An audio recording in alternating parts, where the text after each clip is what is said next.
So my name is Okay. Madeline, and I'm a fourth year student at UVic. I'm in biology actually, but ended up an elector by friends and interest. And so a kind of quick overview of what a lecturer does. I'm sure you already know a little bit from Alina, but we essentially our main goal is to inspire young women and people of marginalized genders to pursue politics, but also just leadership roles and to sort of see themselves in those places. And we do that through a few different things.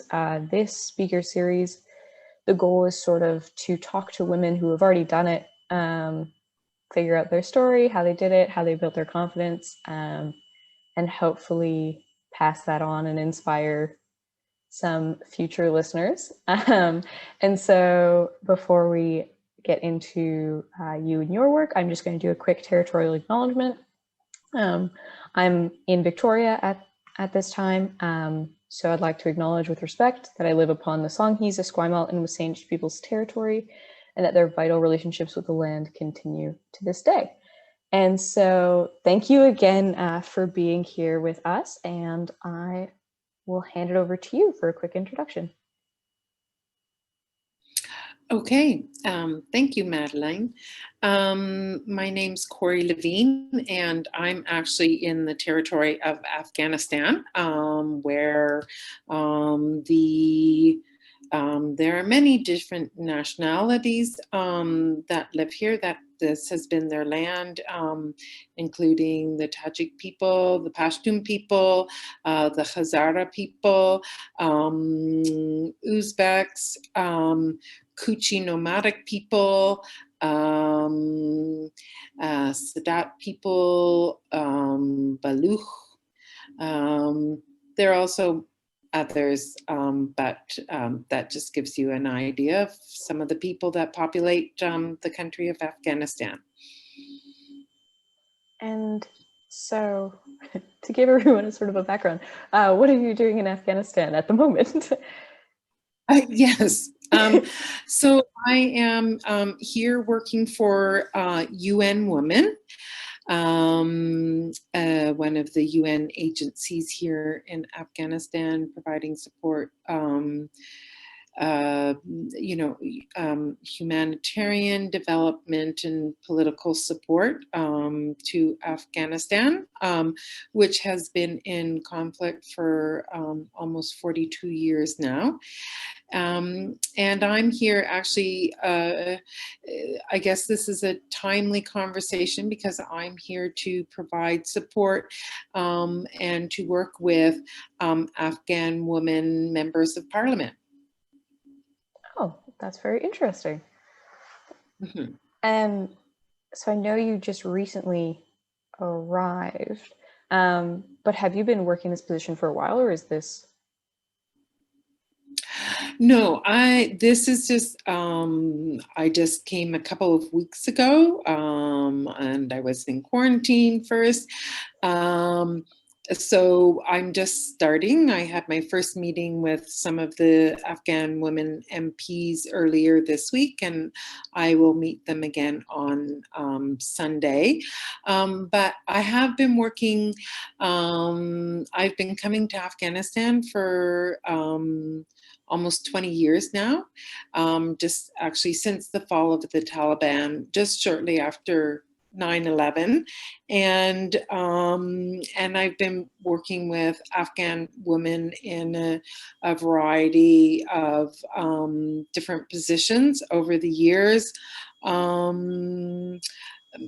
My field generally tends to be women, peace, and security, but I do have a governance and women's political participation background. And so that's what I'll be utilizing here throughout this consultancy. So I've worked on women's political participation here in Afghanistan and as well in other countries. And how did you end up in, what came before Afghanistan?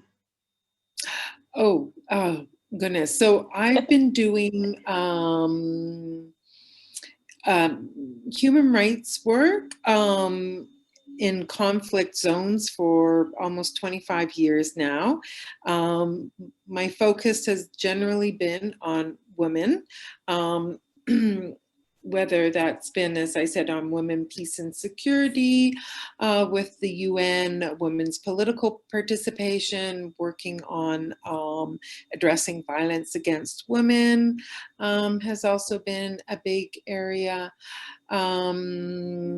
Yeah, so it's been my profession for longer than you've been alive. And did you go to university in Canada?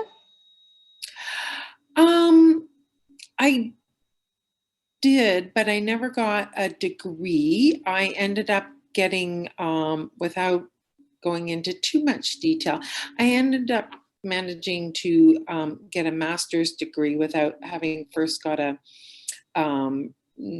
getting a bachelor's degree. I sort of, based on experience that I had in the field, I got a master's in human rights from a university in the UK, the University of Essex, which is very well known for internationally for its human rights program. And I knew that's what I wanted to do with and focus on women's rights. So. And was there sort of like a point in your life where you're like, that's what I want to do? Or is that just kind of always been who you've been? In some ways, it's always been who I've been. I grew up in a family where social justice was a very big part of the identity of my family, the community, that the idea that you should try and make the world a better place, and that it's incumbent upon us to do this, especially if you having grown up, very fortunately in Canada, in, very comfortable middle classhood, and that, it was important to take that privilege and to do something with it. So those were the values that were instilled in me.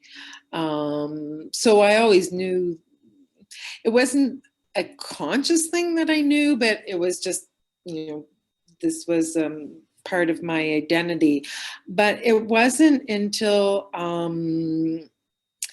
to make an extremely long story short, I moved to Europe, to the former Czechoslovakia when the wall fell down, to be an English teacher. I wanted a front row seat at the changes that were taking place politically, economically, socially in Eastern Europe.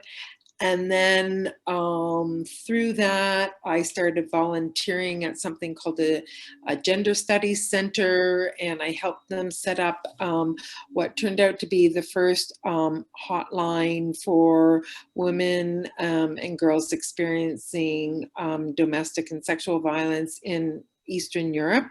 And then I started working with another organization, and one day they sent me to Bosnia in the middle of the war. I was a money mule. I was carrying 20,000 American dollars on me, and I was bringing it to a group in Bosnia in the war, because in war, banking systems collapse, and people who were fighting against the ethnic divisions that were going on, we wanted to support them, our organization, but we didn't have any way of getting them money unless there were people volunteering to literally smuggle it into the country. And so I remember being in Bosnia in the middle of the war and realizing, okay, this is not one typical 9-to-5 job. And it just kind of went from there. Well, that is a very interesting intro story. Very impressive. And so,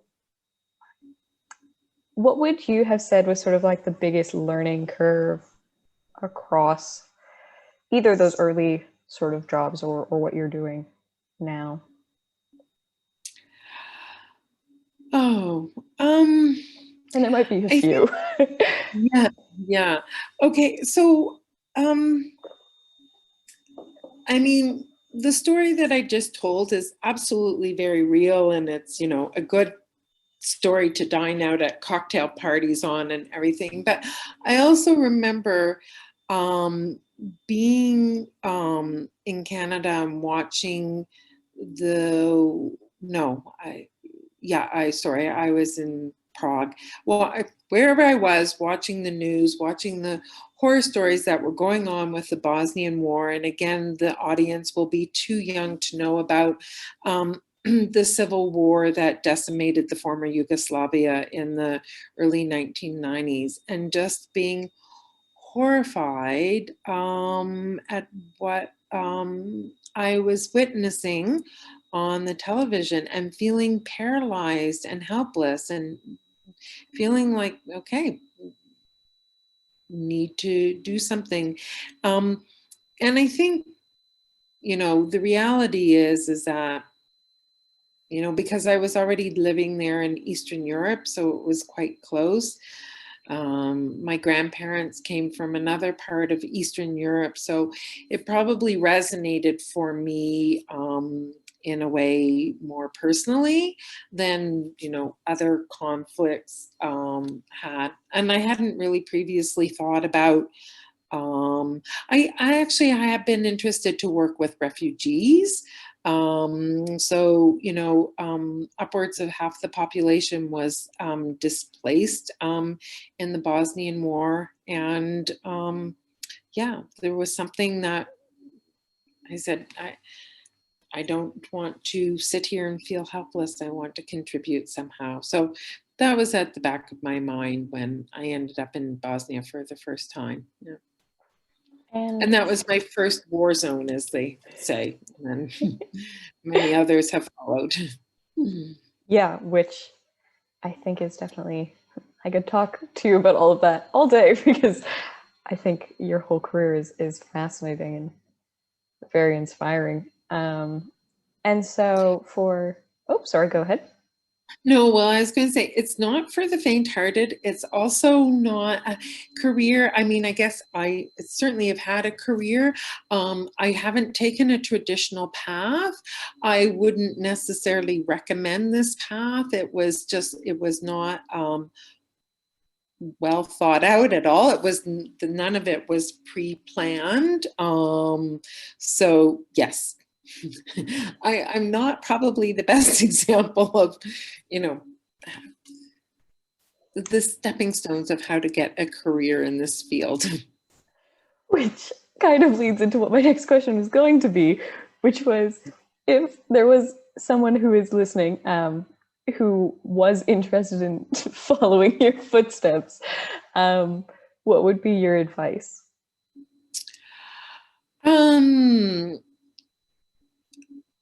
I do think education is getting a good solid foundation is really important. It was being in Bosnia and working in Bosnia that actually propelled me to go back to schools when I realized I wanted to do international human rights, and I better have a good solid foundation framework of what that exactly was, before I attempted to continue in this work further. There's only so much you can do as a money mule, so to speak. So, and then, but as equally important, if not more so, is follow your passion. Figure out what it is that you are passionate about, and figure out what is the best way to make that passion come true.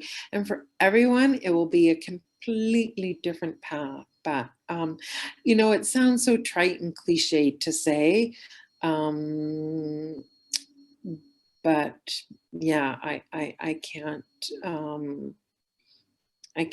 sort of stress that enough, which is why I think it's given me the kind of crazy checkered career that I've had, because I haven't put, as I said, a lot of forethought into it, but I've just gone with what has moved me. And so earlier you had kind of mentioned the values you grew up with, and obviously a career like that, you have to follow sort of, like you said, what moves you, what you're passionate about. And so what would you say your values are, and how did you sort of stay true to those as you moved through your career? That's a good question, because I think at the international level, especially working within bureaucracies, especially working within big multilateral bureaucracies like the United Nations, it can be a bit challenging to stay true to your values, because you can, they can get a little lost in the machinery, as it were. I worked for quite a few years for the UN, and then decided that it actually wasn't for me. I'm more of a grassroots person. I remember doing a training.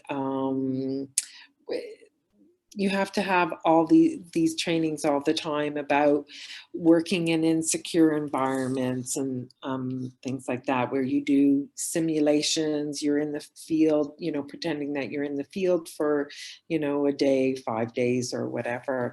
And I remember one of my instructors evaluating me after the end of, you know, one of these courses, and he said,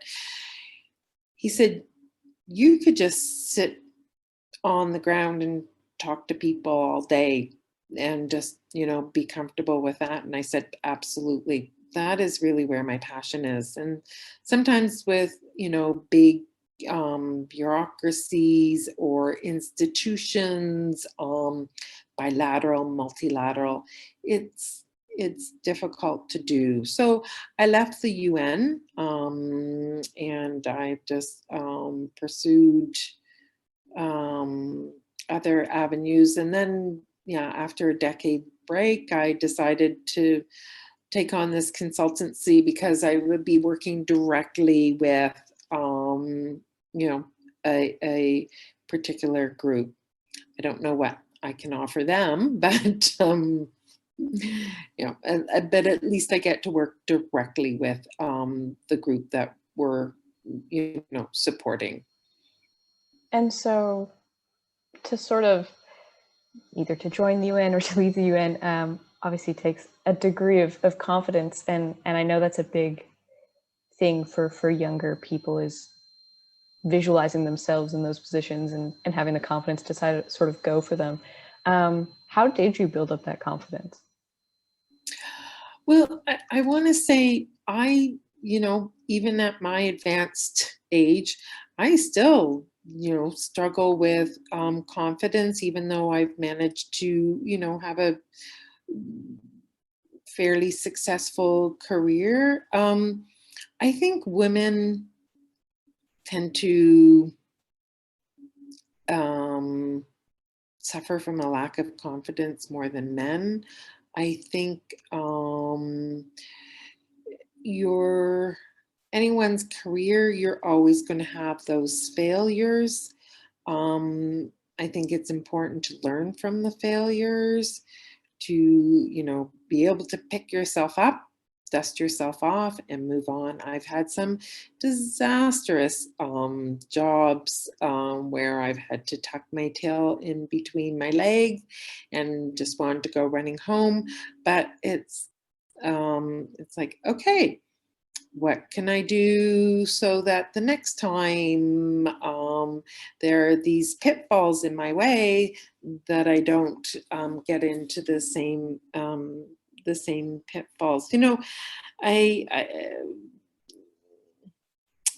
I do understand that compared to all of you, it looks like and it's true, I've had this amazing storied career, but I'm still that young woman underneath, that's worried, oh, am I doing this right? Do I, have the confidence to take on this, huge commitment? Really, what am I going to be able to offer these Afghan women? This is a very small example, but before I came here, I was working on a report for the Romeo Dallaire Center of Excellence for Peace and Security. It was this fairly major report that they had commissioned me to write. It took me quite a while. It was almost like writing a thesis. I sent it to them just under the wire of the deadline, and they've never responded to me I never got any feedback.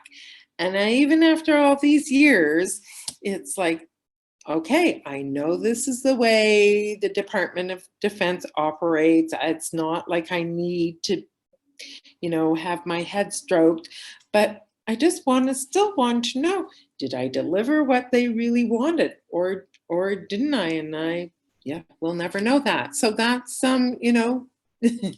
it's a continual struggle to feel okay about the work that you're doing. And sort of on the other side of it, how do you avoid getting sort of overwhelmed by the amount of work that sort of needs to be done, especially being in the positions that you've been in? You are at times going to be overwhelmed. Yeah, there is just no two ways about it. Anybody who tells you otherwise, they're having hallucinations, or they are really uber confidence. But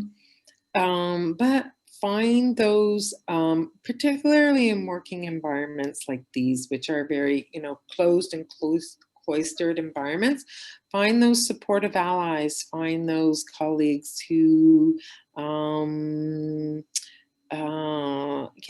who understand and, are willing to be there. There's a lot of these, in any work environment, there's a lot of competition.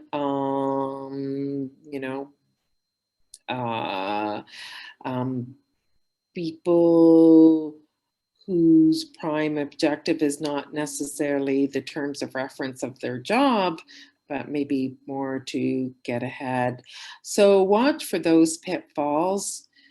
Ally yourself with people who share your same values and your same commitments. Don't get lost in the game playing that all careers are all about. Keep to that passion and make sure you have a really good support system. And so, obviously, coming into this consultancy, you have an extensive background. And so how do you think sort of your unique lived experiences, either in your work or just as a woman, have sort of allowed you to approach this new project in sort of a different way? Well, it really helps knowing Afghanistan, the Afghan context, the various dynamics, particularly the gender dynamics here. I wouldn't be able to come in and do this consultancy without that background. That's been built up over years and years. And for those of you who are interested in international work, I've learned that the more I'm in a country, the less I understand of it. And I think it's really important to come in with humility, with knowing that you don't have the answers, with hoping that you might be able to provide some some benefit of your years of experience that you can offer.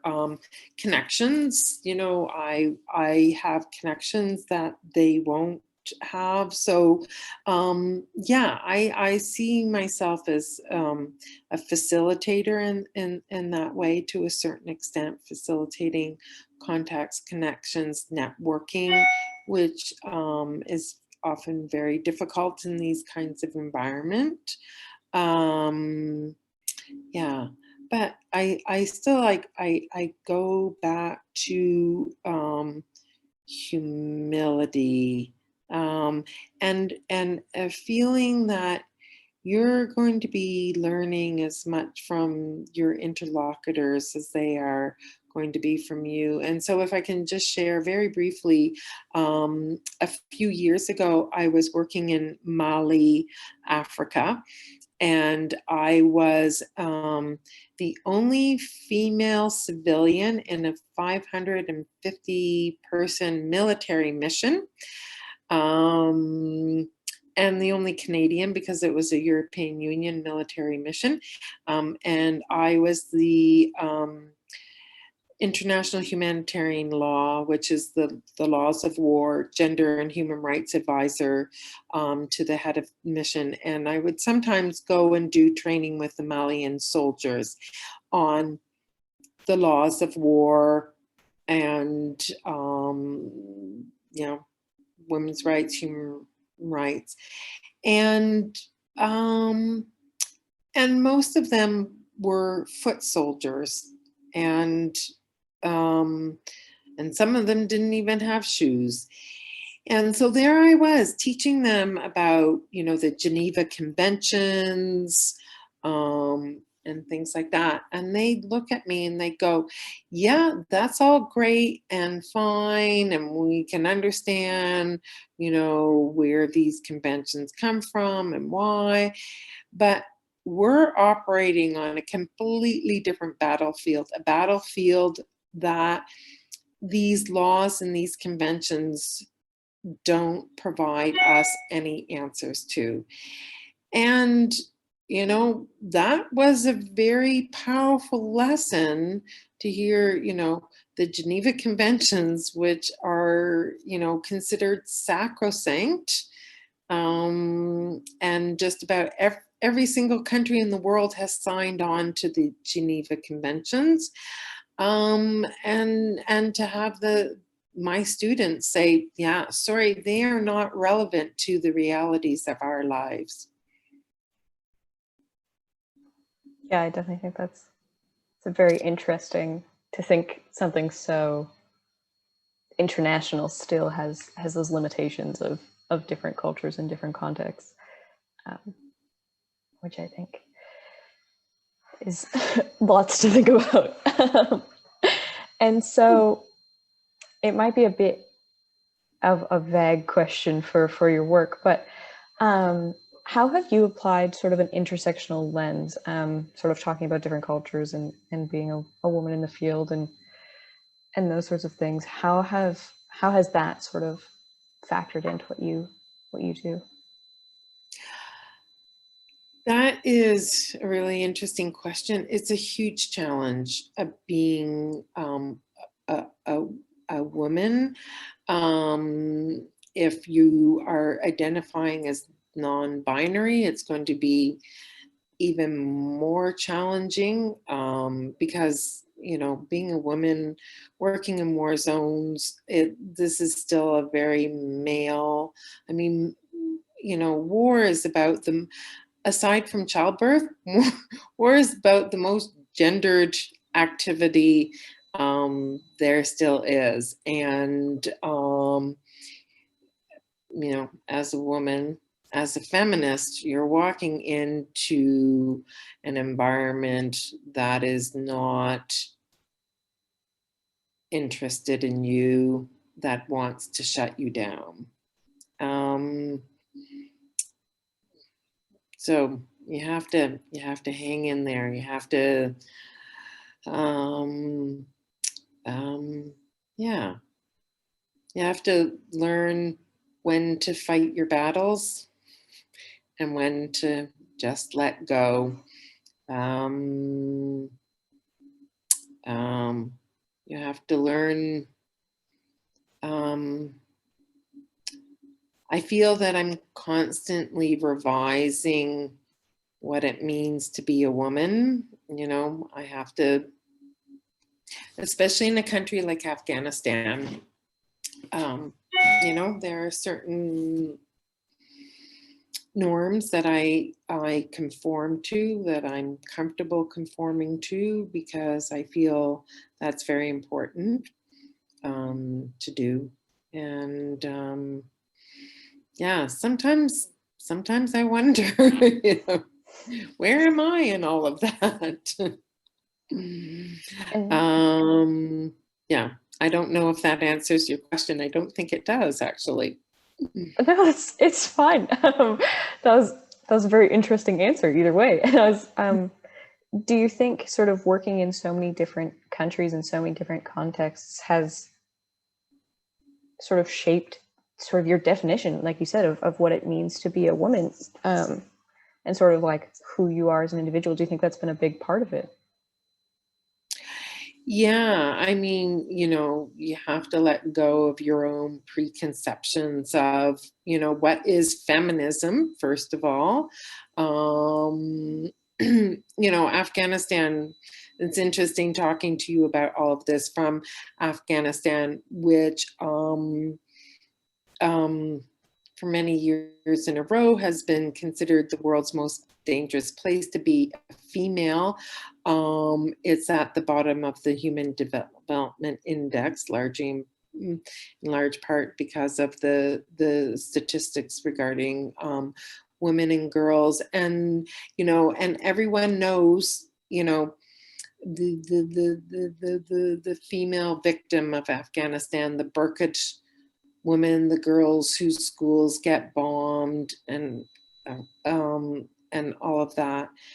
Those are the realities, um, but there are just incredible, amazing, dynamic, strong, really incredibly strong women in Afghanistan, just like there are everywhere. Despite the unbelievable gender inequities that are here. Um, you know, when I worked for the UN before here in Afghanistan, I was actually the gender advisor for the UN mission here in Afghanistan. And all my male colleagues would just talk to me nothing about but the burqa, burqa, burqa, burqa. And what they fail to understand is burqa is almost irrelevant. Like, I mean, really, yes, the norms around clothing are, you know, very, you know, gendered and controlled way of, you know, men to control women's bodies. But for Afghan women, it's almost irrelevant whether they're, you know, have to wear a burqa or not. What's relevant is what kind of public space can they access? Can they go to school? Can they work? Can they have any kind of form of independence? You know, so I guess what I'm saying is that people in terms of women's rights, they tend to take you know, the thing that's in the news, or the thing that they can sort of see, the billowing blue burqas, and somehow make this about the issue, you know, when it isn't. And you know, the extremely high levels of violence that women and girls are subjected to here, you know, whether they're, you know, have wear burqa or not, or a hijab, or whatever. So yeah, getting past those, you know, Western obsessions, um, and getting to the root of the issues, because the Western community comes in with their own prepackaged obsessions about what women's rights look like, should look like, and we have gotten it so wrong. Yeah, then it's sort of a low-hanging fruit to sort of focus on something so superficial. And I think it's Right. hard taking all of the rights that, obviously being someone who's speaking from Canada at the moment, it's hard because we take all those rights that we have for granted. And so to us, having to be forced to wear some sort of item of clothing seems like the worst thing that could happen. But because that, for us, that is what it is. But obviously that's not the lived reality of other people. Right. But we've gone the reverse in places like Canada and France, where women are arrested for wearing bikinis, or, women can't wear, like the laws in Quebec, women are prevented from wearing hijabs in the public sector in Quebec. I mean, that is just as much a control about women bodies and how they should dress as being forced to wear a burqa, is being forced to take off your hijab. And then the other thing is that in many of these countries, our conceptions of what rights and democracy and, we bring these very Western views and Western values, and values from countries where we've had 250 years to try and figure out what democracy looks like. And we are imposing our values on countries that do not need our values imposed on them. Yeah, so if you want to work internationally, that is really probably the only thing that I can say is park your values, your Western values, at the door, and listen to what the local people define as how they think their society should be organized. And do you think for someone who even wanted to work in Canada or the US per se, doing international work would be beneficial just to get sort of a more rounded perspective before they settled into a national job? Or so you mean do international work first before going into a national yeah, just job? spending some time somewhere else. Well, I've always been a proponent of that. I think it's really good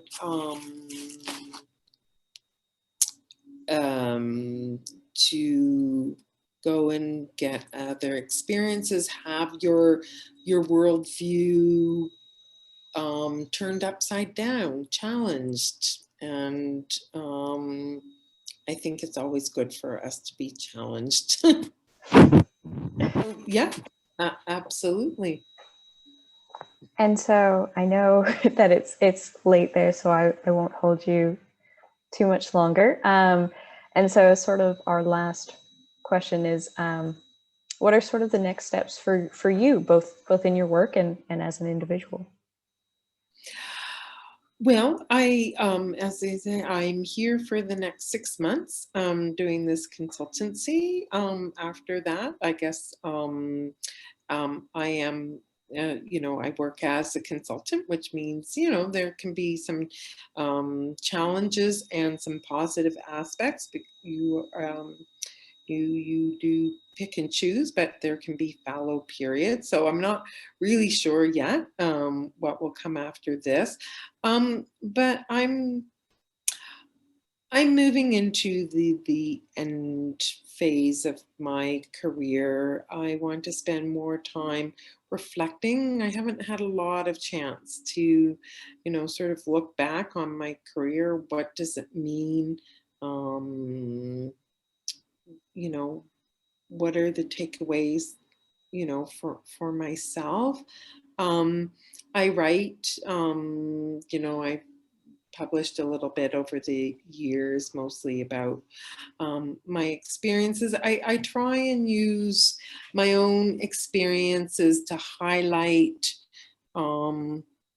issues of injustice. And I recognize, instead of being, pounding on the desk with the gavel, turns people off, but just to try and just say, okay,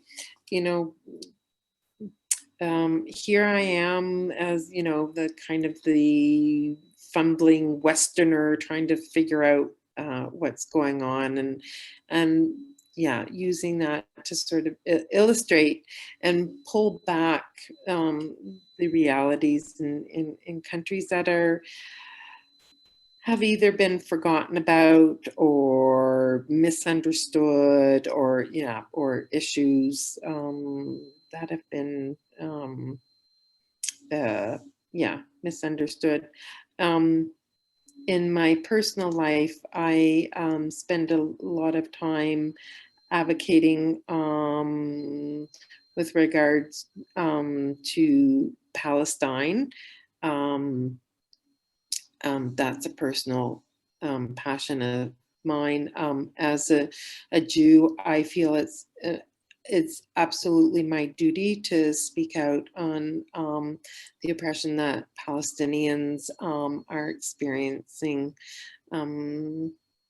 under Israeli occupation, and not only under occupation, but the discrimination that Israeli Arabs face on a day-to-day basis in Israel.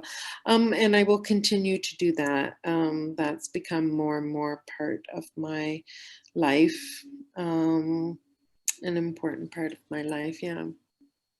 Yeah, sort of the following your passion part. You're a living example, which is always good. Well, that's great, and I really appreciated talking to you, and I think both what you've done and what you're doing and what you're going to do are all very interesting and very inspiring. And I think all the future listeners will think so too. And so that's sort of the end of my questions. So if there's anything sort of that you wanted to add here at the end, but again, thank you so much. And I'm glad your internet held out for the whole time. Yes. I am too. Well, thank you, Madeline, for the incredible opportunity and privilege. It really is a privilege, even though I know there's no audience right there yet, but to be able to speak to all of you, and wishing you all the best success. I love the fact that you're studying biology, but you're involved in this. I think that is, to me, just perfect. And so, yes, I wish you all the best in whatever your endeavors, wherever your endeavors take you, and whatever they may be, and to anyone who may be listening. And, just keep going even through the difficult times, because there's always going to be difficult times, and just have the ones you love, around you, cyberly or however. Well, good luck with your job. Thank you. As you get into it. Okay, well, have a good, whatever's left of your night, I suppose. Okay. Yeah, thank you. And enjoy your day. Yours is just beginning. It's just starting. Thank you.